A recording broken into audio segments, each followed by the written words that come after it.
Hi, my name is Brenda Lombardi, and this is the taping for Love or Infatuation for the Real Love and Real Life program. In session 3, we've discussed opposite sex relationships and the importance of developing many healthy relationships. And one day you may meet someone and wonder, what is real love? Now, that word love is so overused. I mean, I'm guilty of that. I always say, oh, I love your shoes, or I love that group Coldplay, or oh, I love pizza. And then probably my famous is, I love American Idol. I mean, that term is so overused, it's hard to define what real love is. And you know, when someone says, I love you, what does that really mean? Now, I want to share a little story with you. When I was in 8th grade, I had an incredible crush on a boy named Chris McCaffrey. He was the basketball player, I was the cheerleader. And when I used to see him, especially when he played basketball, I would get so excited. I loved basketball season. And I knew just when he was going to pass me in the hall at every, after every class, I knew, and I made sure that my hair looked good and that I was wearing nice clothes and my hands would sweat. I would get so excited and I'd get butterflies, and when I talked to him, I would I love to talk, so I would just shut right up.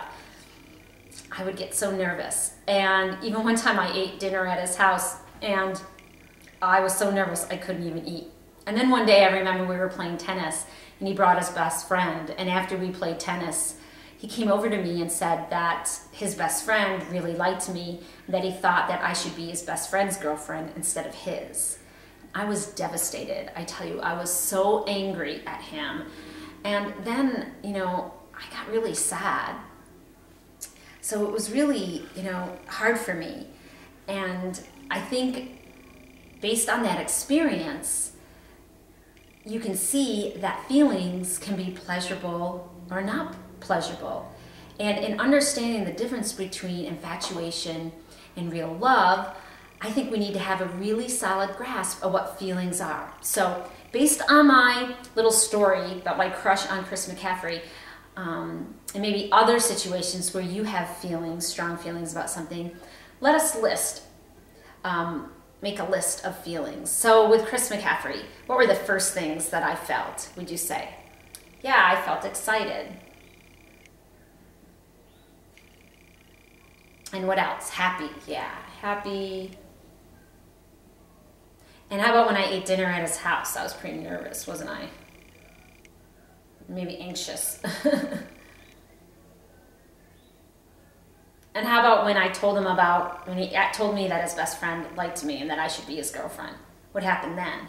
Yeah, I turned kind of mad and angry, huh? But most of all, I think I was really sad. Really sad. Now, it's really important for us to understand our feelings, and God gives us our feelings to help us understand ourselves. So, do feelings stay the same? No. And can you always decide how you will feel? No. Feelings just feel. They don't know. So when we understand real love, it is so important to know the difference between feelings and real love, because love usually starts out by having really good feelings. So let me paint you a scenario here. When you were born, or when you were conceived, I'm sure your parents counted down the days. They took those ultrasound pictures and they showed everyone. And then once you were born, they took millions of pictures and were so excited and elated that you were finally born. And then they took you home and you started to eat every hour and poop every half hour. They had to change 1 million diapers. Then you didn't sleep very well at night. Matter of fact, all you wanted to do was eat at night. And you would sleep all day, and your parents were really exhausted and maybe a little frustrated. And then sometimes you'd even be colicky. So teens, let me ask you a question. Do you think your parents still changed how they felt about you when they first took you home, when you were in your mommy's belly? No. They made a decision on how they were going to love you, and that was forever. So real love is more of a feeling. Real love is an act of the will. So I want to talk to you about that a little bit more, and I want you to help me list how your parents feel, how your parents show you as a child in that scenario how they make an act of the will to love you. So what are some of those attributes? They love you by being what? They love you by being kind. Yeah. How else do they love you? They love you by being compassionate. Yeah, I like that. They love you by being what? What decisions do parents make when they love their teenagers, when their teenagers don't listen? Maybe it's called patience? Yeah. How about when teenagers do something like, I don't know, take the car when they weren't supposed to, but they made it back okay? What do parents always have to do in that? That's one of my favorites. Yeah, forgiving. Forgiving. So feelings are reactions. They're always changing. But an act of the will for real love, these are important attributes of what a parent chooses on how to love a child. They choose to be kind. They choose to be compassionate. They choose to be patient. Real love is a decision, and this is meant to last. Now, it's great because God had such an amazing plan for us. He allowed us to have romance and attraction to the opposite sex. He allowed us to have these fabulous feelings that allow us to attract us to the opposite sex. And then he gave us a mind and a will to make really good decisions on values and behaviors of the opposite sex. And as a result, we choose to find real love. Now, St. Paul gives us a description of what real love looks like. Matt is patient. Brenda is kind. Matthew is not jealous. Joseph is not arrogant. Dominic is not rude. Peter's not selfish. Anthony's not angry. Nicholas does not hold a grudge. Daniel does not rejoice in what is wrong, but in the truth.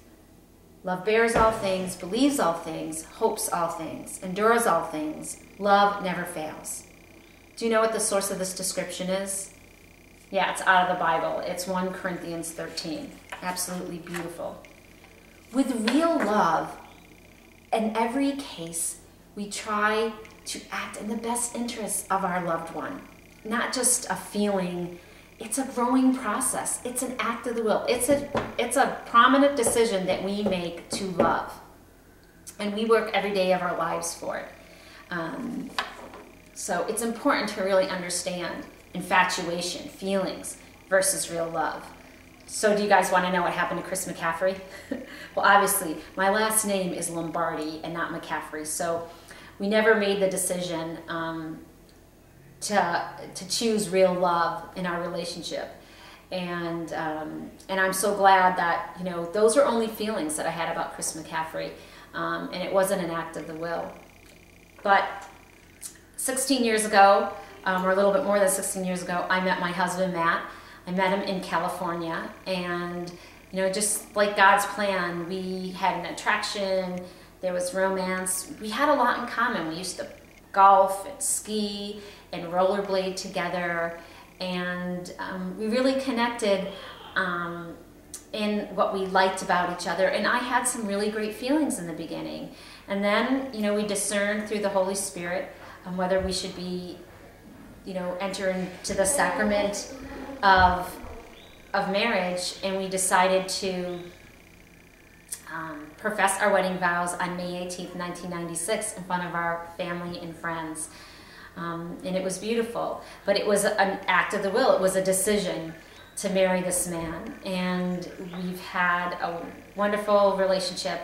I'd say, you know, 90% of it has been bliss, and, you know, the other 5% is, you know, working to forgive and to be patient and to be good communicators. So there's a decision there to be married forever to my husband. Now, when it comes to being married, I think a virtue that we talk about throughout real love and real life is that beautiful virtue of chastity that the Holy Spirit gives us. And a lot of people Chastity is sometimes thought of outside of the marriage, and that when you're single, you practice this virtue. But never in my life have I thought of chastity as an absolute necessity to practice it within marriage, because it really gives you freedom and protects your marriage from aggression and selfishness. And it gives you really the power to develop real love. And teens, you have your parents sitting here with you, and they are your greatest asset and your greatest example of how to make the decision of real love. They can share with you how they made that decision. So look to your parents to understand about understanding real love and what that looks like, and the decisions that your parents made. Now, I'd like to close. The next part will be Theology of the Body, Part 2. And earlier, we learned about how to use our bodies to show who we are. And in this section, with Theology of the Body, Part 2, we're going to show about how our bodies, how bodies show others how to love.